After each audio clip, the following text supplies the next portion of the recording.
Georgia Gwinnett is 12,000 students strong. They have 20 NAIA national championships, and now they're entering the foray of NAIA men's basketball. Chase Teichmann is here, and we're going to talk Georgia Gwinnett Grizzly men's basketball. Cascade Hoops Talk starts right now.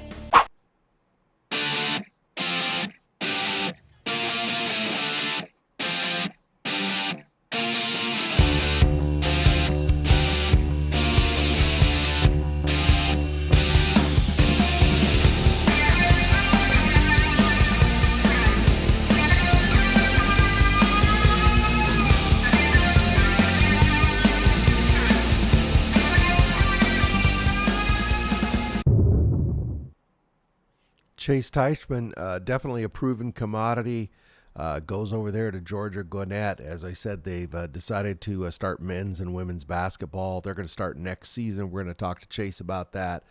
They've built a beautiful facility. Go online and check out the pictures of this facility. It's going to hold almost 3,000 people. Georgia Gwinnett has won in every sport they've played. They've got 20 NAIA national championships. When they do things right. It's a great opportunity for Georgia Gwinnett to get into NAIA men's basketball. Great opportunity for Chase Teichmann. 4 years at Florida College, 100 wins. Over the last 3 years, 27 wins each season. Chase really put Florida College on the map, and he's looking to do the same thing with Georgia Gwinnett. Listening to him, it sounds like Georgia Gwinnett is not going to try to ease into this. They've taken this year. Chase is already starting to recruit. We talk about that, and it looks like they're looking to hit the ground running next season. Let's listen to Chase Teichmann. He's the head men's basketball coach, Georgia Gwinnett Grizzlies. Cascade Hoops Talk, Billy D. Hey, I got Chase Teichmann on the phone. He's the new head men's basketball coach at Georgia Gwinnett. They're prepping for their initial men's basketball season next season, right, Coach? Tell us when you're going to start. Yeah, our first season of competition will be the 2025-2026 season. So fall of 2025, we'll play the first basketball game in Georgia Gwinnett college history. But you are, I saw as of August 1st, you're Georgia Gwinnett's basketball coach. You've brought some guys on. We'll talk about that. But I want to talk about some questions I have in my mind, so I'm sure a lot of people have them in their mind. You've been able to bring some guys over. What will that do this year with their eligibility? Will the eligibility freeze in this off year? So there's a couple of different ways you can do it. None of these guys have ever redshirted, so we're just going to redshirt them all. Okay. They're going to be full-time students. What you could do is you could have them be part-time, and then that wouldn't count against their eligibility. But again, nobody's in the situation where they need that to be the case. So we're going to get them in as many classes as they can, and get them as close to graduation as possible. And then depending on how many years of eligibility they have left after that is how many years they'll be here following. So talk about your primary duties right now. Yeah, we're figuring out a little bit as we go. Right now, honestly, I'm just trying to get acclimated. So that, like anybody with any new job, just trying to get all the little things done first, as far as, I literally have a meeting later today about benefits and getting all that kind of stuff set up. And then, moving my family is obviously taking up a lot of time, but, a couple of our players are moving in today. So gonna touch base with them and, give a couple of them a tour. They haven't even seen anything yet. So, but I think once we get settled with all that, it's going to be about recruiting. We have a really good opportunity this year to get out and see a lot of kids and go out and see a lot of programs, so really good location here, both as far as players are concerned, with a lot of talented players in the greater Atlanta area. And then, a lot of colleges nearby. So, going to junior colleges or popping over to maybe some Division I, Division II, maybe even some NAI practices and spending some time with some coaches. And so just going to kind of use the year to do all those kind of things that nobody else ever has time to do. So I want to talk Georgia Gwinnett basketball, but we've got to talk about what brought you here. So at Florida College, you won 100 wins in, 4 years, right? Yes, sir. 27 wins each of the last 3 seasons. Really a program that you put on the map. Florida college basketball was really good to you, and you were good to it. Talk about Florida college basketball and what it meant to you as a coach.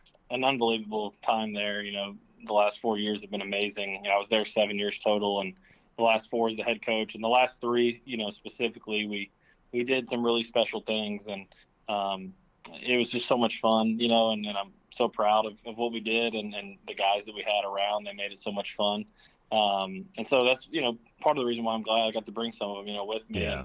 And, still have a great relationship with a lot of the guys that we had there, and a lot of the staff that's still there. They kind of promoted sort of everybody behind me to fill those positions. So still look forward to following along with them and keeping in touch with those guys, and, probably playing them in the future. Everybody in their career has been someplace a long time and they go somewhere else. And, it's become such a big part of your identity. I mean, has that, a place you were at, you had so much success at, your name was so strongly attached to Florida College, and now you're going to be the initial head coach at Georgia Gwinnett.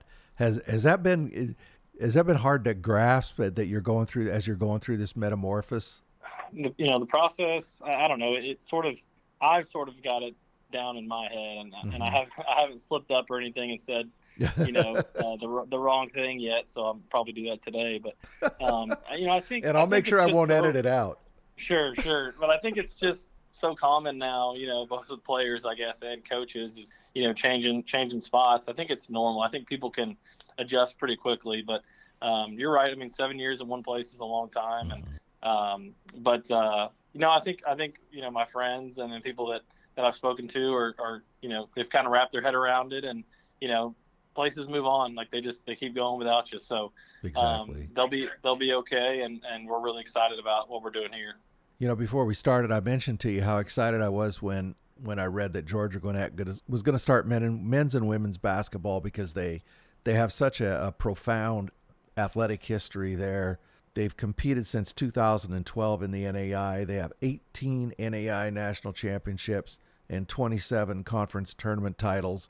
I know their baseball team, their softball team, they put together some good teams there. You're walking into an institution that wants to win and wants to be successful. Yeah. So hate to correct those numbers, but I think they're a little bit outdated. They're now at 20 national championships and 29 conference titles. My SID gave me those numbers before I came on the call. So if I didn't correct you, he probably would have got mad at me. Well, you tell him I got him off their. It's fine. That's fine. You got it off the athletic website. Yeah. I think they're updating it. I think they have I think they're changing the whole thing in like a couple of weeks. So maybe that's why he hadn't changed it yet. But okay. I appreciate that. Yeah, but that's the point, is they win. Correct. When they compete, they win. Talk about what drew you to this opportunity? I'd be lying if I didn't say that was part of it, right? They just do things the right way. I told their athletic director that when we first talked, is they just do things the right way. Everything's first class here. You can kind of see it from the outside looking in, and then once you get to meet the people and see how everything's done, you really get to understand it even more. There's a lot of things that drew me to this job. There's family reasons.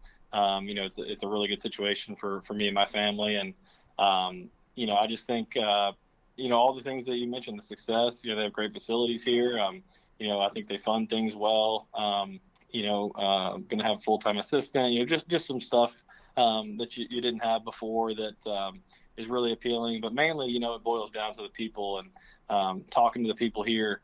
Just got a great feel and feel like I would fit in really well and be supported, and people that you just want to surround yourself with. And so, obviously the job looked good from the outside looking in, but once I started talking to the folks involved is when I got really excited. So you're starting already to put your team together. You mentioned some transfers. I know you brought Deontay Martinez has transferred up there from Florida College, as well as Drew Kramer. And I see you also signed Devontre Cheney. He's out of Palm Beach State. I think you mentioned there's a couple more. We got one more, Anthony Bitar, which some people, if they followed Florida College, they would remember him. He was on he played for me in 21-22 and 22-23. he was a sophomore on the last Matt Simpson team. Well, he was in a Division I last year, Southeastern Louisiana. He was coming back to Florida College with us until I got this job, and so now he'll be here with us too. Oh, that's good. That'll help yeah, a lot. We're really we're excited about him and those four guys. We think it's a really, really good core to start off with. So you're going to be competing in there's a longer name for it, but the Continental Association, a place where you had a lot of success. What is it going to take for you guys to continue to compete for those titles? Yeah, I think we're going to try and continue to do what we did at Florida College and get really good players and play the same style. And, I feel confident that we can have continued success in the Continental if that's where we're competing. Ultimately we're thinking bigger on a national scale. We're trying to make it to Kansas City and make some noise there. Obviously, first things first with the conference, but we're going to just kind of try and continue to do what we've done at that level. I feel good about where we were at Florida College as far as the CAC is concerned, and so if we can keep doing what we've done there and hopefully improve overall and make it to Kansas City and make a run. Now, Georgia Gwinnett is a state school. It's in the Georgia state system. Does that help you out with recruiting? I think it does. It's my first time working at a state school. I've only worked at private institutions before this, and there's a little bit more red tape when you want to do some things, and I'm figuring that out now. But as far as it comes down to recruiting, like you asked about, with state schools, generally they're cheaper than private schools, so that helps you. And then there's just kind of more manpower here. We have 12,000 students, so I'd be hard pressed to think there's an NAI that has more students. I haven't done that research, but that's a lot of students. So yeah, that's a big school. It is. So I went to UT Chattanooga for undergrad, and I think they had 10 or 12,000 students. So that's a Division I school in the SoCon. So that's kind of our campus feel is kind of to that level. So it's a lot different than where I was at before, where we had about 600 students. But I definitely think it has a lot more pros than cons. You may not know this answer, but why hasn't there been men and women's basketball there before? I'm not sure. They started athletics in 2012, and they came in with those original 6 sports, and this is the first time they've added sports since then. And easy answer would be you didn't have anywhere to play, right? So, the new Convocation Center, which will be open this fall, that's going to be an unbelievable place to play. I'm super excited about playing there. So maybe, I don't know, I can't speak for anybody, but maybe it was one of those things where, hey, let's figure out the arena first and then talk about, adding the teams. So the Convocation Center, you mentioned it, 73,000 square foot center. It was a $45 million arena. That's a state facility, a local facility? So it's a Georgia Gwinnett facility. Okay. So the kind of details I should get. I think the state, funded it, but it's a Georgia Gwinnett building. Okay. So it's also a student life building. There's going to be, workout equipment and probably some intramural stuff done in there. So it's multi-use. It's not obviously just for basketball. They're going to do graduation in there. But I think our president worked really hard to, get the funding for that secured and some other people obviously as well. And they did a great job. It's going to be amazing. I actually have a tour early next week to kind of see how it looks from the last time I saw it. So I'm really excited to get in there. So in the article, they list the seating capacity as 3,200. Is that including if you sit people on the floor like for graduation or a concert or something? Or yeah, I think that number's a little inflated. I think that's more of like a graduation number. I think I have. Because when you start playing, I'm going to expect to see attendance numbers around 3,000. Oh no! Hold on 1 second. Let me pull this up so I don't get it wrong. I think it's a seating capacity of 2,800 for like a basketball game. Okay. So not too far off. And hey, we were packing out Florida College big time, but that was about 700. So we're gonna have to multiply that by 4. But I'm looking forward to the challenge. That would be absolutely amazing if we can get that thing full. Opening night, that'd be really special. Yeah, all you got to do is win. You win, you'll fill it up. That's right. That's all it takes. Plan. That's a couple of national championships. You'll pack that thing out. You'll sell season tickets 2 months ahead of time. Oh man, yeah, that'd be unbelievable. So you say you're still in the process of relocating your family? Yes, yep. We're closing on the sale of our Tampa house next week, and we're living in Nashville right now in the interim with my in-laws, and we'll close on our Tampa house. I mean, sorry, our Atlanta area house. After that, and then gonna do some work on the house, and then probably be moved here kind of sometime in September. What is this winter going to be like without playing basketball every weekend? I'm not looking forward to that, but no, like I said earlier, I think it's a unique opportunity to do some things that you never have had time to do. I've already spoken to one coach invited me out to their campus when they start practice in late September, and he wants me to just watch some practices and hang out and talk shop, and so I'm gonna do that with anybody that will kind of have me, and try and learn and soak some things up, and make some good connections, and again watch some basketball and make connections in this Gwinnett County area where there's such good hoops. And I've spoken to NAI Hoops Report about he wants me to maybe come on and do some stuff with him this year. Yeah, so just I got some time, so I'm definitely gonna be watching a lot of which I do anyway during the year while I'm coaching, but have even more time to watch some more hoops, and just see what other people are doing, and help kind of share exposure on our level. And then also with two kids under two, I'm definitely going to be on daddy duty pretty heavy this year for sure.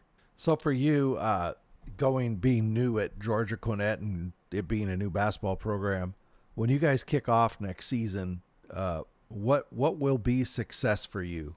What will you be looking to achieve? We really do want to make the Kansas City and see what happens. That's our expectation. First year, we want to host the opening rounds. Like we did one time at Florida College. We want to win those games. We want to make it to Kansas City, and I think we can do those things. I don't think those are lofty goals. I think we're bringing, like I said, a good core of guys that we had committed at Florida College, and then again the opportunity to recruit really heavily this year. We're going to be picky. We're going to have high standards. We're going to get the right guys, and we're going to hit the ground rolling. And I'm really excited about building our schedule for next year. I've already got a handful of games done, and it's I'm an impatient person, so this is hard for me. But what a great way to get better at that, right? Than to test yourself and have to sit a whole year to get to do what you really want to do and what you love doing. But we have really high expectations for ourselves, and I don't know if I should say that or not publicly, but that's the truth. That's what we're trying to do. Coach, why don't you tell the fans and the students around Georgia Gwinnett what they can expect to see with Georgia Gwinnett basketball next season? We're going to play pretty fast, style of play. We're really going to share the ball. If you look at our numbers, past 4 years, we've always been a high assist team that's scoring in the 80s or low 90s. We're going to shoot a lot of threes. We're going to try and play above the rim, and have some exciting plays so that hopefully the fans will enjoy. And we're going to try, defensively, we're going to try and keep the ball in front of us, and keep teams out of the paint, and just have the right kids that play the right way. That's playing for each other, playing hard, smart, and together. And I think it's a brand that anybody can get excited about. I really think this area, especially. We'll love the way we play. I hope our students can really come out and support, because this is, really a different kind of sport than what they've had here. And their sports that they've had are awesome, like we've talked about, but it's a different feel, right? Baseball, tennis, and soccer and softball. Those are different kind of, just from a crowd, right, perspective. Those are different kind of sports. So I think it does give the campus kind of a different vibe, right, that they can sort of get behind something new. So we look to take advantage of that and ride that momentum and hopefully do something really special right away. I've always said I think that basketball is the most impactful sport on campus, because for a couple of reasons. Number one, the season goes almost the whole school year, and players, everybody knows who they are because you're only sitting a few feet away from them, and so they're easily recognizable. You see them around campus. And so I just think it makes the biggest bang on campus. I'm not going to argue against that. Well, no, you're the basketball coach. Absolutely. You're banging the drum for me. Well, Coach, you're going to have some extra time this winter. Hopefully you can get on, maybe just talk some hoops with us, and I would really enjoy that. I would too. That'd be great. I would love to do that. Might give you something to do. I really appreciate you taking a few minutes to come on and answer some questions, at least I had in my mind. I'm sure other people do, about what to expect from Georgia Gwinnett basketball. Yeah, it is interesting. I don't judge anybody that has questions. I get questions all the time. Hey, when is the first recruiting class you're looking for players? I'm like, now, 2025. we are looking for kids that are graduating this upcoming May. So I know it's interesting and unique, but I think this is the right way to do it. To give you the whole year to get this thing right. Like I said from the very beginning of this conversation, we're trying to do things the right way, and I think this is going to be a really good way to do things. And again, we'll get the right people, and the right people always are going to be kind of what makes everything work. So we're super pumped. Well, Chase, thank you very much for giving me some time. Let's stay in touch. Thanks, Billy. Appreciate you. That's Chase Teichmann. He's the head men's basketball coach, Georgia Gwinnett. Thank you, Coach. Yep, thanks. Hey, thank you very much to Chase Teichmann and to Georgia Gwinnett. Look forward to Georgia Gwinnett basketball beginning next season, playing in that new beautiful facility. Don't forget, you can send Billy D any question you'd like answered on the show. Just send me a note on Twitter DM or on Cascade Hoops Talk at Gmail. Hope you're enjoying your summer, and we'll see you next week. Yours truly, Billy D. Thank you very much for supporting our podcast. Please like and subscribe. Get out to your local NAI school, because NAI basketball is the best entertainment value in America.